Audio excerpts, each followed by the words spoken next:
Brendan Rodgers finally gets his Honda Civic out of first gear. Aberdeen suffer their worst ever European defeat, and Danny finds out you can't roll uphill. Welcome back to Fog Football. That's as much energy as I'm going to show, because Rangers have clinically depressed me 3-0 to a bowl of cereal. I never thought it would get this low when the 49ers came in. Who would have thought it? No one is. It honestly feels like Rangers' worst enemies writing the script this season, and it just continues to get worse. And there is not one sign it's going to get better. Like Ange said, he sees a light at the end of the tunnel, and it's an oncoming train. Bran flakes, not the cereal of champions that Rangers need. No, it's definitely not. But we'll get to the Thursday night delight. First of all, we have to begin with Tuesday, and we've got a lot to get into here. Look at those two teams. Kara Almaty versus Paphos, 0-0. That's not quite a Champions League game, is it? Nah, Champions League branding, Europa League pitch. Well, Conference League pitch, to be honest. But anyway, Barca won 6-1 against Olympiacos. Arsenal destroyed Atletico 4-0. I think Arsenal are on for a decent season. It's looking that way. Michael Arteta, he used to put the cones Mikel, mate. Who calls him Michael? It's Mikel. Well, someone didn't go to school. Leverkusen 2, Paris Saint-Germain 7. Now that's a surprising scoreline. You don't often get 9 goals in a game, don't you not? No, 2 red cards as well. Aye, Leverkusen, when was the last time they conceded 7 away at home? Probably never. Could be. Man City defeated Villarreal 2-0, and people are labelling the title fight as 1-0 for corners versus Haaland's autism. Arsenal versus City. So, thoughts on that? Why has Haaland got autism? Have you seen him? That's what people are saying. Well, he still knows where the back of the net is, so... Fair play to him, right? PSV 6, Napoli 2. Didn't think Billy Gilmore and Scott McTominay would deliver that. Are we just going through all the Champions League scores, or...? Why not? I'm giving a quick recap each one. Go ahead. Well, no, because we didn't preview Tuesday. That's fair enough. So, but yeah, I didn't see PSV putting 6 past Napoli. Well, it happened. I mean, I didn't see it either, but it definitely happened. I literally didn't see it, but I didn't think it would happen. Goals galore in this Champions League. Copenhagen 2, Dortmund 4. So again, Dortmund with a pretty good result there. Inter defeated Union Saint-Gilloise 4-0 away from home, and then Newcastle defeated Benfica 3-0, and that's a wee bit of a surprise. Fuck Benfica. We had a cheating bastard in the Barcelona game, by the way. Absolute fanny of a man throws himself down to the ground. Worst red card you'll see. Football's dead. Deserves to be fucking fined and never play football. Disgrace for a human being. It was a second yellow, so they'll argue, we can't overturn it. We'll send the Barcelona guy off it. I don't care. Football's full of fannies. I'm not interested in watching that. No, me too. Right, now into Wednesday. Chelsea defeated Ajax 5-1. Liverpool defeated Frankfurt 5-1. And Monaco drew 0-0 with Tottenham. Atalanta beat your bet, didn't they? Aye, well, that's what I get for betting a team that I didn't think was going to win, but there you go. Yeah, there you go. So we'll look at the Champions League table here. And as you can see, it's the teams you'd usually expect up there, especially in that top 10, that all we can see. 5 teams with a perfect record. 5 teams sitting, well, not joint top, but 5 teams sitting with 9 points after 9 available. And yeah, you can see that it is the elite teams that are in the top 10. Alright, I don't know if Newcastle are elite, but they are Premier League opposition. But it's looking a wee bit different than it was after. I mean, even last year in the Champions League, you've seen teams like Real Madrid, and Man City, they were towards the bottom of the table with like a few games to go. So I think that's going to be the norm now. The cream is certainly rising to the crop here this season in the Champions League. So, but you look at Karabag, they were 100% record. Then after that defeat tonight, that sees them drop down into 13th. So you can one match week can make you fall pretty far down the table. Damn right. And there's other teams. Tottenham are in the top 16. Napoli are only 23rd, so that's not ideal for them. Bodo Glimt at 26th. And then at the bottom, we've got Ajax and Benfica. Both has lost 3 games. So Jose Mourinho, not good for him, is it? No, it could be sacked for another club relatively soon. It could be, right. Moving on to the Europa League. Now, this is the one I don't really want to talk about, but we're going to have to talk about it anyway. So, Aston Villa losing 2-1 to Go Ahead Eagles. Surprised, though. Who was bottom of the Champions League group, by the way? Benfica and Ajax. Good. Not good. So, yeah, John McGinn's Aston Villa losing to Go Ahead Eagles. That's not good either. Is it not? No. No, I mean, as long John McGinn maybe he's saving his best for next month for Scotland game. Who knows? Who fucking knows? He better be. I don't think he is. He better be. He fucking better be, but is he? Well, we'll find out, won't we, when we take on Denmark and Greece? That's the one you've been dying to talk about. Bran free, Rangers nil.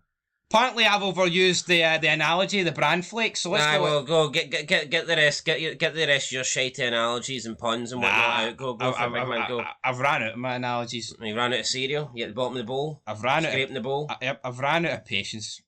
This is. I think that you could. This is the worst European defeat Rangers have had in some time. Well, according to the new manager, that Rangers fans are very patient. Don't know where he's seen that from. Well, what I think he means by that is that we're still sticking by the club as we've won hee-haw. After 15 years of absolute dog shite. I think that's what he means. What he means? I don't think he means we're patient when it comes to these managers that are absolute shite and these sporting directors. Well, I mean, you wanted Russell Martin out after the Dundee game, so you obviously aren't very patient. Yes, but we're still how many people do you see not support a team when they start losing? Look at fucking England. See Man City. They were doing shite last year. Do you not know how even when they're winning, the empty head's empty. Come on, guys. And it's not one of these protests that goes on at the fucking Etihad. They just don't give a shit. There's loads of other teams like that. Yeah, they lose 2 games in a row and they're like, I'm going to go and support United. You're like, what the fuck? Yeah, no, I mean, English football's tin pot, man. When United and Liverpool's got a half and half scarf and Liverpool fans are like filming on their phone the Harry Maguire winner, that's when you know it's gone. Yeah, game's gone. Anyway, Brian, Rangers' game was gone tonight. 3-0, 1-0 down at half time. I think they started alright, but Bran got the lead once again through that right hand side. James Tavernier, nowhere to be seen. John Souttar attempted to get over and help him out, but didn't happen. Well, it was either one of the best assists I've ever seen, or it was a stroke of luck. But either way, ball got played through, and it's essentially a tap-in for the 6-yard box. I mean, probably even closer than the 6-yard box. So, easy goal for Bran there to score. Second half, corner comes in, not little glancing header back, not a corner, sorry, free kick for the outside, comes in, glancing header, bang, 2-0, and then 3-0, and then that was all over really. Rangers, what chance did they have? Shermitti up front on his own for about 60 odd minutes. You ain't going to win a game like that. Fuck, you ain't even going to score like that. So, piss poor. Shermitti, Miovski, massive downgrade on Igamani and Dessers, no doubt about it. Also lost one of their best attacking players for last season, Tierney, and they've replaced them with just fucking nobody that is... I mean, I think Gazima's had some good games, but I mean, overall, I'd say Gazima's about half the player that Tierney is. And then Ant-Man's not even a fraction. So it's just Rangers have went backwards. They're fucking shite. You can blame Russell Martin. You can blame Danny Rowe. But at the end of the day, this team's been decimated. And for years and years and years, Rangers could change managers, but still be good in Europe. They still kind of had that same squad, that core squad. But I think over the last 18 months now, it really has been decimated, and this is just no longer. See this? Oh, Rangers are good in Europe. You can't say that anymore because that team's is completely different. Yep. See the teams that you associate with being good in Europe and getting results in Europe. That's gone. I mean, how many players remain from that core group? Barely any. You've got Raskin, Tav, Souttar, and Butland. That's probably like the only 4 that I can think of. Yeah, but even the likes of Souttar and Raskin, they weren't a part of Butland. They weren't a part of like the Europa League run. No, they were kind of just added. Yeah, but they continued on in the spirit of the team that the Rangers team that perform on Thursdays. Well, the last man standing, Tav, right? He needs dropped. He needs sold. He was fuming after this game, talking about some of these players don't get it. No, Tav, I don't think you get it, right? Because you have cost us so many goals over the years. And he scored us a lot too. I'm willing to accept that. He's gave us some good moments, some great moments. But how can he come out and have the audacity to bash players defending the night and effort when he does that? Yeah, I'd have a bit more respect for Tav if he came out and took responsibility and blamed himself. Then also criticised other players, but he seemed like he was criticising other players while not taking any responsibility himself, and that to me is not a sign of a leader and a captain. the 8th manager he's on. 8th full-time manager he's on. It needs to come to an end. But yeah, we'll move on for this game. As for Rangers, we'll move on for the game to the airport because Patrick Stewart and Kevin Tell will confront it in the airport. Thoughts on that? Fans aren't happy. It's the norm, isn't it? It's going to keep happening, I think. Are the 49ers going to act though? Andrew Kavanagh, clearly. No, you can't just sack someone because fans approach them. Who do fans think they fucking are? They don't get to control the club.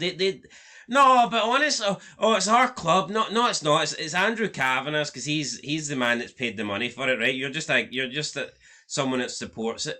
No, but this is not aimed at Rangers fans, but fans in general. Same with them on the other side of Glasgow. Need to fucking reel their neck in. At the end of the day, it's just a club that you like and you support and that you pay money for and you get something in return. It's not like you give the club money at the goodness of your heart and get fucking hee-haw in return. Well, I would argue that's what Rangers fans have got. If you're paying to go to Ibrox, then you're getting to watch a product. You're paying to see and the product's fucking piss. If you're paying for a shirt, then you're getting clothing to wear. Yeah, you can put money into a club, but some people seem to think because they support a club or they buy something from a club that they've got the right to, I own it, I do this, we don't own shit. The owner's the guy that's put millions No one's saying they own the club. But the fact, the football's no, not... they do. Football's nothing without the fans. Some fans do think that they literally own the club. It's our club, it's this and that. It's not. It's fucking not. If we owned the club, right, none of this shit would be happening. You wouldn't have. I mean, fucking Martin wouldn't have lasted. You're right, that Dundee game. Fans have got the right to do what they want in this regard. But at the same, do what they want. Fans have got the right to do what they want. Protest. I would argue confronting someone at an airport and shouting and calling them out and using abusive language and foul language in public. I don't think they have got the right to do that. That's acting disorderly. I don't think they have got the right to do that. Well, honestly, I think I'm not saying it's right, but I can't say I blame them. Right, okay. That's fair enough. I disagree. So what's happening at Rangers? Is it acceptable? No, but that's why the people running the club, right? Even if they are clueless, that's why those people are running the club, and the people that are being abusive and shouting at airports are just the fans that pay to watch and buy a shirt. At the end of the day, you don't see the owners you don't see Andrew Kavanagh running around an airport screaming, dropping F-bombs at people. Yeah, because that's a whole different fucking argument, though. And Andrew Kavanagh's a fucking American. It doesn't matter. You don't see Dermot Desmond outside throwing sharks, do you? Because what they care about is the fucking money. These fans don't care about the money. They care about the club doing well. Well, I think they should be able to get their point across without ambushing someone at an airport. Oh, they didn't ambush them. See, there's you talking pish. Ambush them. What do you think this is? Yo, it would be hypocritical for me to bash them because I come on here and I lose the plot. Sometimes I want to do a nice vid. Well, not a nice vid, but I want to get my point across. But then it pisses you off and then you start dropping F-bombs. I mean, it's like Steve Clark. You start bashing Clark. You know what I mean? I'm sure. I'm not saying if you met Clark at the airport, you'd be bashing him. If I met Clark at the airport, I'd shake his hand and say, "Thank you for your years of service. Thank you for taking us to the Euros." But it's the heat of the moment, man. You've got to factor that in. Well, maybe then it's not a good idea to confront these people. Well, hold on. Did this not happen before the match? Not happened after the match, when they were going home. Oh, does that make it alright then? It's a bit more understandable. Like, I thought this happened before the match. No, it happened after the match. Oh, right. No, but it's a heat of the moment thing, man. Personally, I wouldn't be swearing in front of these guys' faces, like, directly to them. But everyone's different. And as long as it's not getting physical, then get your opinion across. I think you should be able to do that without screaming. Yeah. And swearing at an airport and a public I'll agree airport. with that, but not everyone can do that. Right, well. I mean, no barricades were getting flung. I just personally don't think it's a good look. No, I don't think it's a good look either. But this is the point it's at. It's at breaking point. Just like I don't think Russell Martin having to get a police escort out of Falkirk's a good look either. No, none of it's a good look. No one's saying it's a good look, but what you would say is the Martin thing worked. I genuinely don't believe if he doesn't get a police escort, he might have still survived. I think it honestly got him the sack that night. I'm not saying he would have lasted in a national break, but it got him the sack on Sunday. I'll believe that. Anyway, I think there'll be a bit more fallout for this airport confrontation, but I mean, fans are pissed. It's a breaking point. That can't be denied. And yeah, but you're on like, are they going to act? If Andrew Kavanagh and the Rangers board, if they just give in to every time the fans act up, then would there not be... No, but it's not unjustified acting up. We're not talking about Rangers are top of the league. We've lost one game and then the fans have done this. This has been... I mean, the whole summer, now we're into autumn, approaching winter, it's been a disaster. Yeah, but let's say that's the whole purpose. You see these... No, honestly, you see if these fans thought that they wouldn't act, they wouldn't do it. Not saying you wouldn't get the odd person, right? But I guarantee you that the majority of the people that confront these guys at hotels and airports or whatever, if they didn't think their actions would get them removed, they wouldn't do it. So they keep thinking if they keep confronting these. No, but it's like everything. It's like these protests, whether it's Ibrox not going or not another penny at Celtic or whatever, or the silence for 30 minutes. If people thought it wouldn't work, they wouldn't do it. Even if we've called them out and said, well, I don't think that's going to work. People think it's going to work. That's why they don't do it. Even if you think it's ludicrous, you may think it's ridiculous that they think what they're going to do at an airport might work, but people think that. Well, I think if Kevin Telwell and Patrick Stewart get confronted after every game, every defeat for the next 3 months, which probably will be a lot, there's more chance of them going than if they're not confronted. Yeah, and if the board give in to that, then the fans are just going to continue to do that to get their own way every single time. But should that not be the case if it gets this bad every single time? No, I don't think so, because then the board and Andrew Kavanagh is allowing certain groups of fans to dictate who he is in charge and what decisions are made. Well, maybe it'll prompt him to make sure he gets the right people in so it doesn't happen again. Right, well. We'll agree to disagree. Moving on, Rangers were shite though. And Yusuf Shamiti's the worst ever. Roma get beat by Victoria Pilsen, so maybe there's hope next 2 weeks. Well, I mean, you say that, but I mean, it could also go against Rangers and Celtic because the fact that Roma have already lost 2 of their first 3 games, I'm not saying they need to be perfect, but you know, there's not much more room that Roma really can't afford to slip up much more.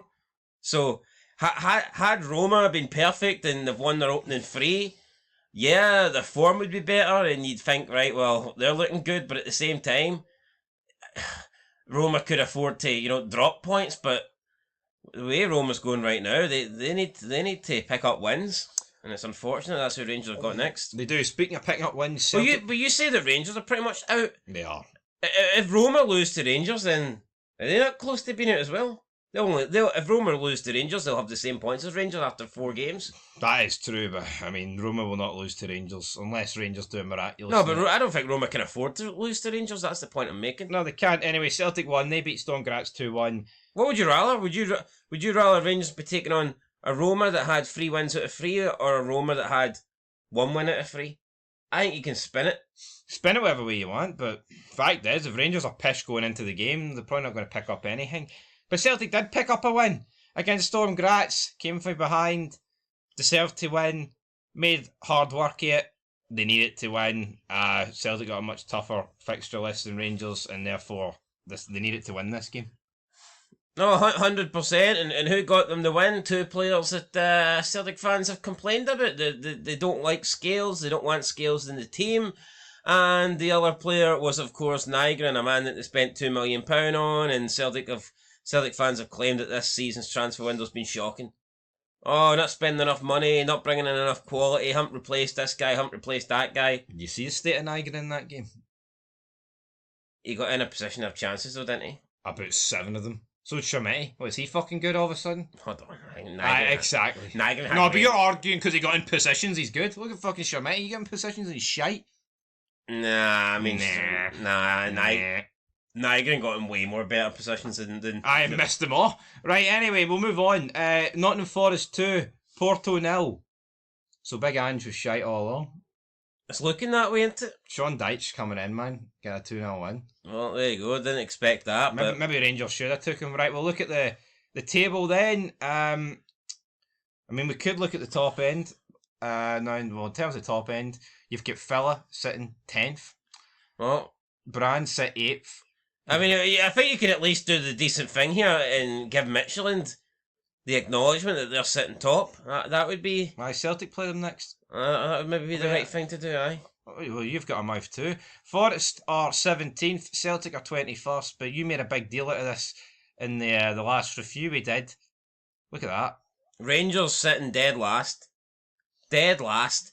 Not just in the elimination places, not just with 0 points, but they are the worst team, the lowest ranked side in the Europa League. 36 teams to choose from, and Rangers are that team. They are the chosen ones at the bottom of the Europa League table. Abysmal. Horrendous. 1 goal scored in 3 games. 6 conceded. -5 goal difference. Where does it go from here? Where does it go? And according to you, It's only going to get worse. you don't think they're going to move off the bottom of the table next week or whatever it is because they play Roma and you're not expecting any. There is points a good chance that Rangers after the next game against Roma could be 2 results away for even 24th, and at that point it's insurmountable. It's already insurmountable, man. Now, if you beat Roma, you change your tune, but they won't beat Roma. They'll get beat about 4-0. So, I mean, look at last year. Lyon beat Rangers 4-1 at home, and that's when Rangers were. I mean, they were a lot better then than they are now. But I can't believe it's got this bad in Europe, man. Bottom of the table. Sturm Graz have only picked up 1 win, and that win was against Rangers as well. So, Yep. you got Red Star Belgrade. They've only picked up a point. That point was obviously against Celtic. So, aye, we've seen some not so good teams. Goddamn right. Now into the Conference League. What have we got here? So, I mean, Aberdeen getting pumped 6-0. Not good, is it? No, worst result in Aberdeen history. European. Shite. Sir Alex Ferguson, wouldn't they be proud? There's teams that you can lose 6-0 to, and Athens ain't it. No. To be fair, there's not many teams in this Conference League that you should be losing 6-0 to. No, but I think if they lost 6-0 to Shakhtar a couple of weeks ago, you could have been like, well, it's Shakhtar Donetsk at the end of the day. I know, but it's not the best Shakhtar we've seen. No, but I mean, you look at it's not even a top league, man. It's not even like a foreign team. I think if they lost or to a Palace or something. I think if they lost to a Palace, then that's a bit more. I'm not going to say respectable because there's nothing respectable about it, but I'd say it's a wee bit more understandable because of the finance gap, and at the end of the day, we do know that the players that the Premier League teams have, and I suppose if they play to their best and Aberdeen have an off day, it is possible, it's conceivable that a Crystal Palace can beat an Aberdeen by 6-0. But I don't think that Aberdeen should ever be losing to an AEK Athens by 6-0. Like you said in the review, he's lucky he's picked up a few domestic wins. Yeah, had this happened a few weeks ago before they got the 4-0 win against Aberdeen, he'd be gone. He wouldn't be surviving this. Not a chance. Right, Shakins Dija defeated Shelbourne 1-0. Respectable in defeat. Respectable, but here it's a defeat, and the Irish teams are looking poor this season. Shamrock were really good last year, but I don't see them really. I don't see any of them, unfortunately, at this point getting. Holy fuck! Lincoln Red Imps beat Lech Poznan? Holy shit, brother. Anyway, before we get into that, Palace now, AEK Lanniker 1. Wasn't expecting that, but there you go. Big upset. Palace been playing well. Been doing good in the league as well. So they are the FA Cup champions, the Community Shield champions, and they lost to AEK Lanniker. And I just go, like, we're just talking about how, they're one of the teams that could be Aberdeen 6. It just goes to show you, that just makes But Lanniker's worse than Athens. Yeah, that's what I was saying, that. Just goes to show you how bad that Athens result is. Yeah, no, but see the gap between Lincoln Red Imps and Lech Poznan? That is monumental. Because Lincoln Red Imps are a Gibraltar team that play at the same stadium as all the other Gibraltar teams. Like, they're literally made up of failed postmen. I mean, you could get a game for them. at the end of the day. But how they've beat them 2-1 is mental. Shamrock Rovers lost 2-0 to Celtic at home. That's disgusting. Where's Celtic from again? I have no idea. Slovenia, I think. I wouldn't say it's disgusting. If you want to go through, it's a bit bogging. Well, it's a bad result, but it's not. It's not shameful. Let's not pretend it's anywhere near AK Athens, Aberdeen. Well, that's getting shat on though. I know, but for you to say that's disgusting, I wouldn't quite. I think if we're being honest here, I wouldn't say that's beyond the realms of possibility that Shamrock Rovers could have lost this game 2-0. But you don't even know where Celtic are from. If I asked you and you said Slovenia, so... Aye, but you don't even know who they are. Based on that, well... If you don't know who a team is, can you really be surprised by a team beating them? Or not beating them? Slovenia's not that bad a nation that a 2-0 defeat can be considered disgusting. Right, moving on. Lincoln Red Imps 2, Lech Poznan 1. Now, I mean, you could argue that's a disgusing result from a Lech Poznan perspective. No, but that just furthers the... I mean, how can Lincoln Red Imps defeat Lech Poznan, but Rangers can't go toe-to-toe with Brann? Absolutely disgusting, if you ask me. And that's pretty much what Dynamo Kiev lost 3-0. Sabonspor. And aye, look at the last game. Ham-run Spartans against Lucerne Sport. Sounds like a Sunday league game. Anyway, let's have a look at the Conference League table. Fiorentina, Lanakar, Slice. Slice still obviously not doing that bad, are they?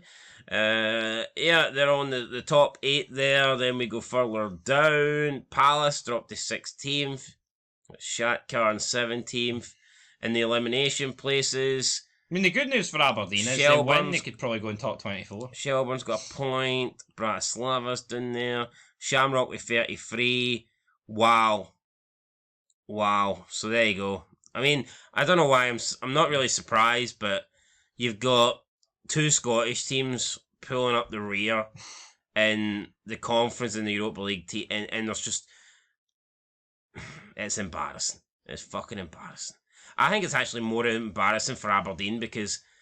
actually, I think it's more embarrassing for Rangers. No, I think Aberdeen have been dealt a shit hand. Yeah, so far. but there is some really poor teams in the conference. Yes, no, but Aberdeen haven't played them. Oh, come on, use your fucking brain. Rangers have took on 3 teams they should be beating. Aberdeen have took on 2 teams they should be losing to.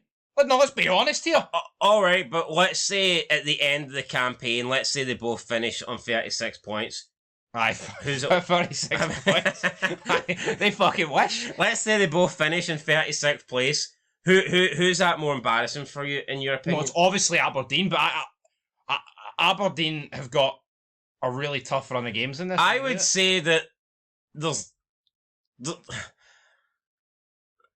Europa League, right? Yeah, the worst teams in it might be, mediocre. But some of the worst teams in the Conference League are diabolical. Failed postman. Aye.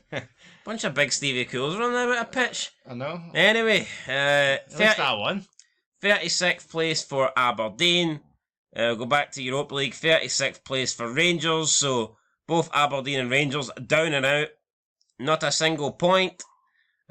Killing the coefficient. Celtic, though, they have 4. They're in 21st place. Can they finish in that area? Who knows? Can they stay? We have to wait and see. 2 away games up next. That could be big. If they can get some points in there, then they're going to have a good chance. If they don't, then I imagine that they will fall back into the elimination places, and yeah, it's going to put pressure on them in the final 3. Anyway, guys, that's it. That's a European review show. If you don't like Farewell, you don't like Patrick Stewart, just go and harass them at an airport and you might get them out. That's kind of the message that we've got here. That might be it, guys. Get rid of them. I don't think they're going anywhere, though. Not yet. No, not yet. Anyway, that's it. We're out. Till next time. Peace.